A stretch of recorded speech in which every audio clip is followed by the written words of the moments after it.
Salut à tous. On a tous déjà eu cette impression, non? Que certaines entreprises, elles ne jouent pas avec les mêmes règles que les autres. Elles semblent fixer leur propre prix, imposer leurs conditions, en bref, elles dominent complètement le jeu.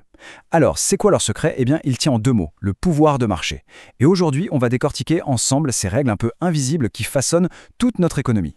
Allez, pour que ce soit bien concret, on va commencer avec un truc tout simple, un objet du quotidien. Regardez la télécommande de votre téléviseur. Vous voyez ce bouton Netflix? Il n'a pas atterri là par hasard, on est d'accord. C'est l'exemple parfait et franchement redoutable de ce qu'est le pouvoir de marché. On parle d'une entreprise qui est devenue tellement incontournable qu'elle s'est fait une place, littéralement au creux de notre main. Alors, quel est le programme aujourd'hui? C'est simple. D'abord, on va définir clairement ce que c'est, ce fameux pouvoir de marché. Ensuite, on va plonger dans ses formes les plus extrêmes, on va dire. Le monopole, où il n'y a qu'un seul maître à bord, et l'oligopole, ce qu'on pourrait appeler un club très fermé. Après ça, on s'attaquera à un cas un peu plus subtil, la concurrence monopolistique. Et pour finir, on verra qui sont les gendarmes du marché, ceux qui surveillent tout ça. Allez, c'est parti! Bon, on commence par les bases. C'est quoi au juste ce fameux pouvoir de marché? Il faut bien comprendre ça parce que c'est vraiment le concept clé qui nous permettra de tout comprendre par la suite. Alors on y va. Alors voilà, la définition super importante à retenir. Le pouvoir de marché, c'est la capacité d'une entreprise à influencer le prix. En gros, elle passe d'un statut où elle subit le prix du marché, ce qu'on appelle un price taker, à un statut où c'est elle qui fait le prix, un price maker. Pour le dire simplement, l'entreprise ne se demande plus « Ok, à quel prix le marché m'oblige à vendre ?» mais plutôt « Quel prix est-ce que je vais fixer pour faire un maximum de profit ?» Et croyez-moi, ça change absolument tout. Mais alors, comment on l'obtient ce super pouvoir économique? Il y a plusieurs routes. D'abord, quand il y a très peu de vendeurs, forcément, moins il y a de monde, moins il y a de bagarres sur les prix. Deuxième possibilité, s'entendre en secret avec ses concurrents, c'est ce qu'on appelle un cartel et c'est complètement illégal bien sûr. Troisième voie, construire de véritables forteresses autour de son marché, des barrières à l'entrée si hautes que personne d'autre ne peut venir vous concurrencer. Et enfin, la dernière stratégie, avoir un produit tellement unique, tellement différent que les clients sont prêts à payer plus cher pour l'avoir. Ok, maintenant on va s'intéresser à la forme la plus extrême du pouvoir de marché. Vraiment la catégorie poids lourd.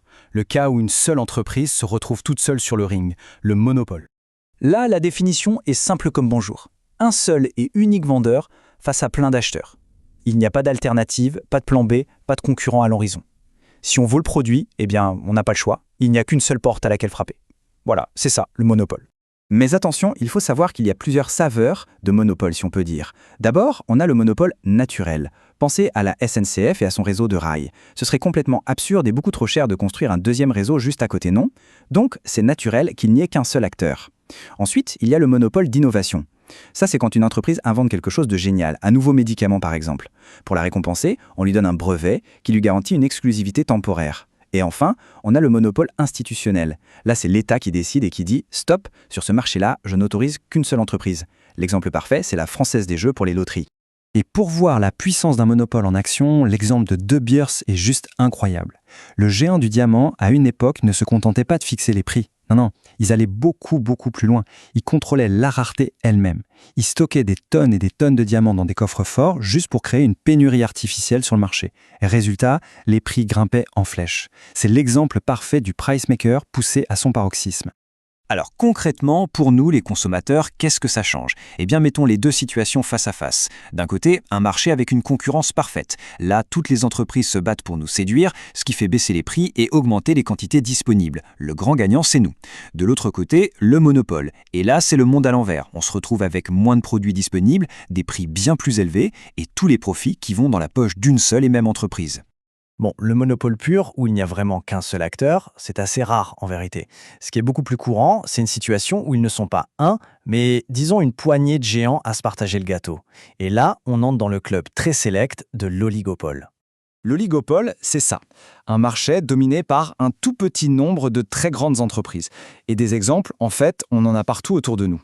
On pense aux constructeurs d'avions, on a Airbus et Boeing, et c'est à peu près tout. On pense aux opérateurs de téléphonie mobile en France, Orange, SFR, Bouygues, Free, on peut les compter sur les doigts d'une main. Le point commun à chaque fois, c'est qu'il y a très peu de concurrents. Regardez ce graphique sur le marché des smartphones. Il est super parlant. Si on prend juste les deux plus gros, Apple et Samsung, à eux deux, ils représentent déjà plus d'un tiers du marché mondial. C'est énorme. Et si on ajoute les trois qui suivent, on dépasse les 2/3. Qu'est-ce que ça veut dire? Que ce marché est ultra concentré. En clair, quand un de ces géants prend une décision, c'est toute l'industrie qui est impactée. Et ça nous amène à la question fondamentale dans un oligopole. Pour ces quelques entreprises, la question est toujours la même. Est-ce qu'on coopère ou est-ce qu'on trahit? Est-ce qu'on s'entend, même sans se le dire, pour garder des prix élevés et faire de gros profits tous ensemble? Ou est-ce qu'il y en a un qui va tenter un coup de poker, baisser ses prix d'un coup pour piquer tous les clients de ses concurrents et déclencher une guerre des prix? Ce tableau, c'est un grand classique de l'économie qu'on appelle le dilemme du prisonnier. Regardez bien. L'idéal pour tout le monde, c'est la case en haut à gauche, les deux entreprises coopèrent et tout le monde gagne bien sa vie. Sauf que chaque entreprise se dit dans son coin « si je baisse mes prix et que l'autre ne le fait pas, je vais rafler tout le marché ». C'est la tentation de la trahison. Le problème, c'est que si les deux se disent la même chose, elles trahissent toutes les deux. Et on atterrit dans la pire case, en bas à droite. C'est la guerre des prix et au final, tout le monde y perd. Voilà la tension permanente qui existe dans un oligopole. Et quand cette fameuse coopération n'est plus juste une entente silencieuse, mais devient un vrai accord secret pour fixer les prix, alors là, on parle de cartel. Et oui, c'est totalement illégal.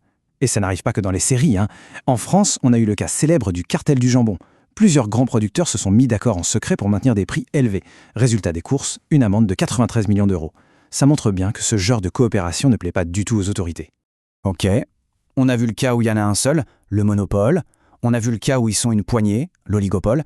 Mais il existe un entre-deux, un monde un peu hybride et super intéressant, la concurrence monopolistique. Ouais, je sais, le nom a l'air compliqué, mais l'idée est simple. C'est un marché où il y a plein de concurrents, mais où chacun essaye d'être unique. Dans ce type de marché, il y a beaucoup de monde, beaucoup de compétition. Mais la grosse différence, c'est que chaque entreprise vend un produit qui est légèrement différent des autres. Pensez aux restaurants dans une rue. Ils vendent tous de la nourriture, mais chacun a sa propre spécialité, son propre chef, sa propre déco. Chacun a une sorte de mini-monopole sur ses clients fidèles qui adorent son plat signature. L'exemple ultime, c'est Nutella. Des pâtes à tartiner, il y en a des tonnes au supermarché. Mais pour des millions de personnes, il n'y a qu'un seul et unique Nutella. Du coup, c'est quoi la stratégie pour réussir là-dedans? C'est simple, en 4 étapes. Premièrement, il faut rendre son produit unique, que ce soit par la marque, le design, la qualité, peu importe. Deuxièmement, on fidélise sa clientèle, on crée une communauté de fans. Troisièmement, grâce à ça, on obtient une sorte de mini-monopole sur ce petit segment de marché. Et l'étape finale, on peut se permettre de fixer un prix un peu plus élevé que la concurrence parce qu'on sait que nos clients fidèles, eux, sont prêts à le payer. Bon, après tout ce qu'on vient de dire, on pourrait se demander, mais alors c'est la loi de la jungle sur les marchés? Les plus gros peuvent faire tout ce qu'ils veulent? Eh bien non.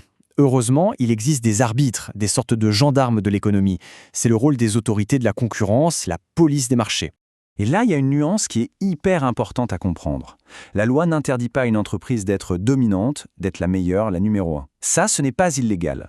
Ce qui est illégal, c'est d'abuser de cette position dominante. La meilleure image, c'est celle du sport. On a le droit de gagner un match parce qu'on est plus fort. On n'a pas le droit de gagner en blessant son adversaire pour l'empêcher de jouer. Eh bien, l'abus de position dominante, c'est exactement ça. Utiliser sa force pour empêcher les concurrents d'exister. Et croyez-moi, quand l'arbitre siffle une faute, la sanction peut être extrêmement lourde. Tenez, exemple récent. Apple. L'Union européenne leur a infligé une amende de 1,8 milliard d'euros. 1,8 milliard. Et pourquoi? Parce qu'elle a jugé qu'Apple utilisait sa position dominante sur l'App Store pour favoriser son propre service, Apple Music, au détriment de ses concurrents comme Spotify. Et si vous trouvez ça énorme, attendez de voir le record. Le record, c'est Google. 4,34 milliards d'euros d'amende. L'accusation, cette fois, avoir utilisé la domination écrasante de son système d'exploitation Android, qui est sur la majorité de nos téléphones, pour imposer son moteur de recherche Google et son navigateur Chrome. Ces chiffres donnent le tournis, mais ils envoient un message très clair. En théorie, personne n'est au-dessus des règles.